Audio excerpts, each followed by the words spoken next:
In 1942, a dog was captured by Japanese forces in the Pacific. She was thrown into a brutal prisoner of war camp where men were starving to death. But this wasn't just any dog. By the time World War II ended, she would become the only animal in history to be registered as an official prisoner of war. And she would save more lives than anyone could have imagined. This is the story of Judy. Our story begins in 1936. In Shanghai, China, Judy was a purebred English pointer, elegant, intelligent, and born with an extraordinary sense of loyalty. But she wasn't destined for dog shows or comfortable homes. No, Judy was about to become a sailor. She was adopted by the British Royal Navy and assigned to the HMS Nat, a gunboat patrolling the Yangtze River. Later, she'd be transferred to the HMS Grasshopper. Life on these ships wasn't easy, but Judy thrived. She had a job.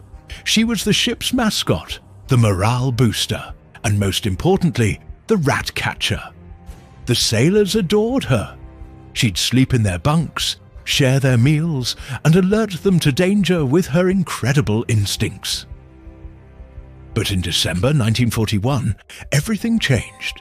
Japan entered World War II, and suddenly, Judy's peaceful life on British naval vessels became a fight for survival.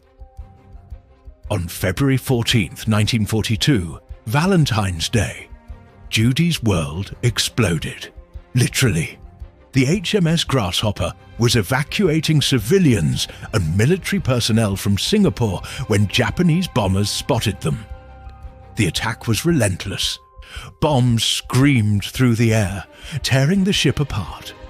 Sailors scrambled as the vessel began to sink. In the chaos, Judy did something remarkable. While men were panicking, trying to save themselves, Judy stayed calm. She helped push debris out of the way. She guided injured sailors toward lifeboats. And when the ship finally went under, Judy swam for miles. The survivors washed up on a deserted island in the South China Sea. No food, no fresh water, just sand and burning sun. Men began dying of dehydration within days. But Judy, she wandered into the jungle and started digging.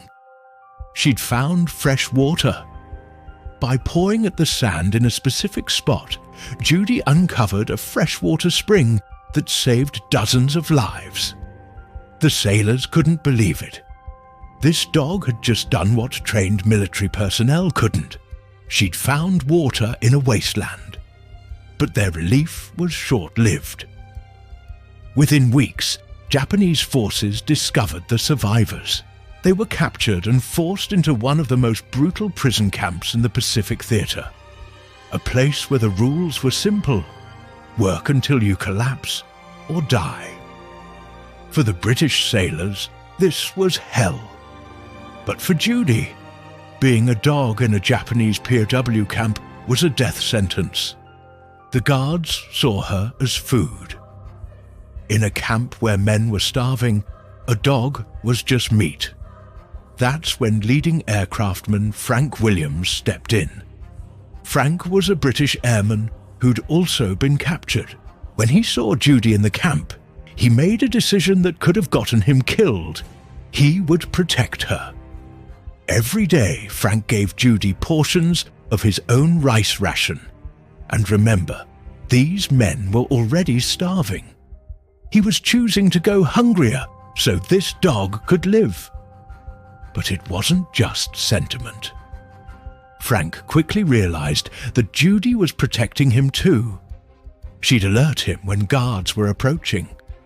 She'd sense danger before anyone else could. At night, she'd warn prisoners about deadly snakes and tigers prowling near the camp. Judy wasn't just surviving. She was becoming the camp's guardian angel. Frank knew that if the Japanese guards decided to kill Judy, there'd be nothing he could do to stop them. so he came up with a plan that was either brilliant or insane. He convinced the camp commandant to officially register Judy as a prisoner of war. Think about that. In the middle of World War II, in a camp where human life meant nothing, Frank Williams somehow persuaded Japanese officers to grant a dog official POW status. Judy was given the number 81A, Glorgoa Medan. She became the only animal in recorded history to be registered as a prisoner of war. This wasn't just symbolic. It meant that technically, killing Judy would be a war crime. It gave her a sliver of protection in a place where protection didn't exist. And it worked. The guards left her alone, mostly. But Judy's story in the camp wasn't over, not by a long shot. Life in the camp was a daily nightmare. Men died from disease, malnutrition, and abuse. But Judy, she became a symbol of hope. When morale was at its lowest, just seeing her tail wag could remind the men that not everything had been taken from them. She'd steal food from the guards' quarters and bring it back to the prisoners. She'd comfort men who were dying, and she never stopped fighting. There's one story that perfectly captures who Judy was. One day, a guard kicked her hard. Most dogs would have cowered, run away, or attacked and been shot for it. But Judy? She stood her ground, growled, and stared the guard down until he backed away. The other prisoners couldn't believe it. This 50-pound dog had just won a staring contest with an armed soldier. The men started calling her the bravest dog in the world. But in 1944, everything went from bad to worse. The prisoners were being transported to a new camp aboard a ship called the SS Van Weerwijk. And just like before, the ship was attacked. The SS Van Weerwijk was torpedoed by a submarine. Once again, Judy found herself in the water, swimming for her life. Once again, she survived. But when the remaining prisoners were rounded up for yet another camp, Frank faced an impossible situation. The new Japanese guards had orders, no animals allowed. If they found Judy, they'd execute her on the spot. So Frank did something desperate. He hid Judy in a rice sack. For hours during inspections, head counts and transfers, Judy stayed silent inside that sack.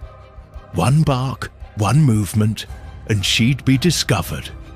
But she stayed quiet. Some survivors later said it was like she understood exactly what was happening, that her life depended on absolute silence. They made it. Judy was smuggled into the new camp, where she continued to protect and inspire the men until liberation finally came in 1945. When the war ended, Frank Williams and Judy returned to England as heroes. Judy was awarded the Dickin Medal, the animal equivalent of the Victoria Cross, Britain's highest military honour. The citation read, "For magnificent courage and endurance in Japanese prison camps," which helped to maintain morale among her fellow prisoners. Frank and Judy were inseparable for the rest of her life. She lived out her final years in peace, surrounded by the love she'd fought so hard to protect. Judy died in 1950, at the age of 13. Frank was devastated. He later said, "She saved my life in so many ways. I owed her everything." Today, there's a memorial to Judy at the RAF Museum in London. It's a reminder that heroism doesn't always come in human form. Sometimes it comes with 4 paws, a wagging tail, and a heart braver than anyone could imagine. This is the story of Judy, prisoner of war 81A, the bravest dog who ever lived. If you enjoyed this story, hit that like button and subscribe for more incredible, untold histories. What story should I cover next? Let me know in the comments. Thanks for watching.